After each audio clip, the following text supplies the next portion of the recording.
Episode की शुरुआत में हम देखते हैं जय गुनन मैथ्यूज से कहता है आज रात उस्मान की मौत के साथ आखिरकार जंग शुरू हो जाएगी। उसके कुत्ते बदला लेने के लिए बनु गर्मियान और जानदार पर हमला करेंगे। तो मैथ्यूज कहता है हमने उस्मान पे हमला करके उसे बचा लिया और मैंने उसका एतमाद जीत लिया, बागी फौजियों के शकों को जगा दिया। तो जय कहता है ये सब कुछ आज रात के लिए था, तुम उस्मान को खामोशी के साथ मेरे पास ले आओगे। ये सुनते साथ ही मैथ्यूज सिपाहियों के साथ आगे बढ़ जाता है और जय कहता है उस्मान का सर मैं आज उलझैतों को भेजूंगा। काई कबीले में खवातीन मलका के साथ बैठे खाना खा रही होती है। मलका कहती है मैं तुम्हें माफ कर रही हूँ गोंचा। तो गोंचा कहती है हमने माफी के लायक कुछ किया भी नहीं है। फिर मलका होलोफेरा से कहती है तुम्हें भी माफ कर रही हूँ। होलोफेरा भी कहती है आपसे माफी मांगने की हमारी कोई नीयत नहीं है। तो मलका कहती है अब हम इस सरजमीन पर तमाम दुश्मनों के खिलाफ मुत्तहिद होंगे। बाला खातून पूछती है ऐसा ही है, लेकिन अभी मेरा दिमाग मुंतशिर है, दुश्मन है कौन? गोननू के साथ तो आप एक हो चुकी हैं। मलका होलोफेरा की जानिब देखते हुए कहती है दस्तरखान पे होलोफेरा के होते हुए भी तुम मुझसे दुश्मन के बारे में पूछ रही हो बाला? क्या होलोफेरा भी बाज़ंतीनी नहीं है?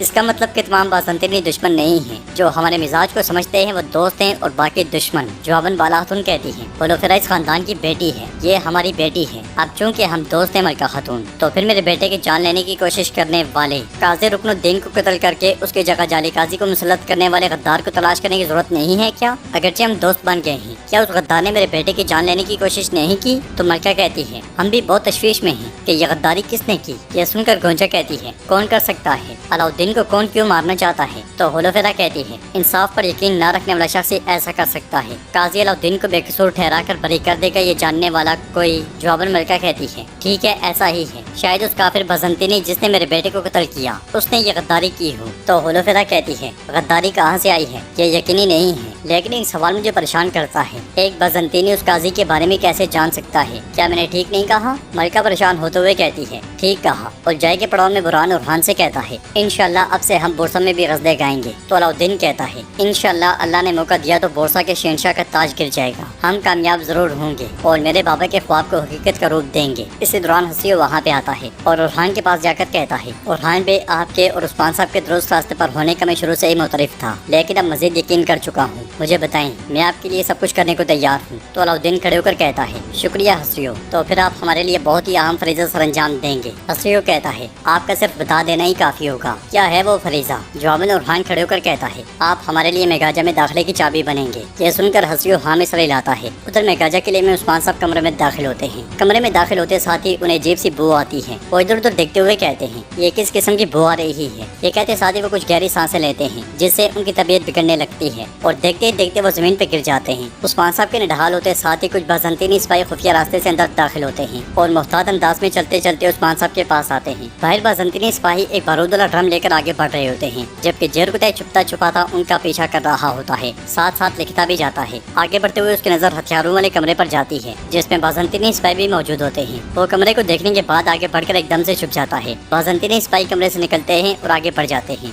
जेरकुतै पलटता है और कमरे में घुस जाता है, मगर जय उसे देख जाता है और वो भी उसके पीछे चल पड़ता है। जेरकुतै बारूद वाले ड्रम को देखते हुए कहता है आओ जरा देखते हैं कि जब चलाने के लिए तुम्हारे पास कोई तलवार नहीं बचेगी तो तुम क्या करोगे? और जय भी आगे बढ़ते हुए उस कमरे में दाखिल होता है और कहता है तुम इस वक्त यहाँ क्या कर रहे हो? ये कहते साथ ही वो तलवार बेनियाम करके आगे बढ़ता है। तो जेरकुतै बड़े जबरदस्त अंदाज में सोने का नाटक करता है और जेरकुतै को अपनी जानिब मोड़ता है तो उसकी आंखें बंद होती हैं। ये देखकर वो हैरान और परेशान हो जाता है। आइकुत एकदम से कमरे के अंदर दाखिल होता है और कहता है रुको रुको क्या कर रहे हो तुम? ये कहते साथ ही वो उलझाई को पीछे करता है और कहता है अगर उस्मान साहब के दाएं बाजू को काटोगे तो तुम पे क्या गुजरेगी? क्या तुम नहीं जानते उलझाई? फिर जेरकुतै को झंझोड़ते हुए उसे उठाता है। तो जेरकुतै इधर उधर देखते हुए कहता है मैं कहाँ हूँ, ये जगह कहाँ है? तो आइकुत कहता है आप फिर से नींद में चल रहे हैं जेरकुतै बे, अगर मैं ना आता तो ये लोमड़ आपको मार देता। यह सुनकर जेरकुतै उलझाई की जानिब देखते हुए कहता है क्या इसने मुझे मार डाला होता? गैर मुसल्लह शख्स को मारना इसी को ज़ेब देता है, आखिर ये एक लोमड़ जो है। उलझाई गुस्से से कहता है मेरी नकलो हरकत में रुकावट ना डालो वरना मैं तुम दोनों को कुचल दूंगा, निकलो और जाओ यहाँ से। तो जेरकुतै कहता है आह आइकुत तुम्हें मुझे नहीं जगाना चाहिए था ताकि मैं इसे नींद में ही मार डालता। तो जय कहता है देखो मेरा कोई रस्म रवाज नहीं है, मेरा कोई उसूल भी नहीं है, मेहमान नहीं समझूंगा और यही मार डालूंगा, यहाँ से निकल जाओ। जवाबन जेरकुतै भाई हंसते हुए कहता है, हमारी जुड़वा तलवारें जल्द एक दूसरे से वाकिफ हो जाएंगी, थोड़ा सब्र करो उलझाई। ये कहते साथ वो आइकुत के साथ चला जाता है। कमरे को देखने के बाद उलझाई चला जाता है तो तोराना इस तरह से उस कमरे में दाखिल होता है। वो जग से बारूद पूरे कमरे में फैला देता है और मशल के साथ रस्सी लटकाकर उसे दरवाजे के साथ बांध देता है। फिर दरवाजा बंद करके चला जाता है। काई कबीले में अंतरा अलाउद्दीन और गोंचा के खेमे में दाखिल होती है और अपने साथ लाए हुए खुशबूदान को वहाँ बदल देती है। फिर तेजी से खेमा छोड़ जाती है। मरकजी खेमे में मलिका बाला खातून से पूछती है, जब से आई हूँ मैं देख नहीं पा रही हूँ, तुम्हारी दूसरी बहू कहाँ है बाला? जवाबन बाला खातून कहती है, एल्चम बेटी यानी शहर में है, उसके पास एक जिम्मेदारी है। जवाबन मलिका उलफेरा की जानिब देखते हुए कहती है, वो तो यहाँ वैसे भी नहीं रहना चाहती होगी। इस पर उन सबको बहुत गुस्सा आता है। फिर बाला खातून खड़े होकर कहती है, मलिका खातून आज रात हमारी मेहमान बने, खवातीन ने आपका खेमा लगा दिया है। तो मलिका बाला खातून का हाथ पकड़ते हुए कहती है,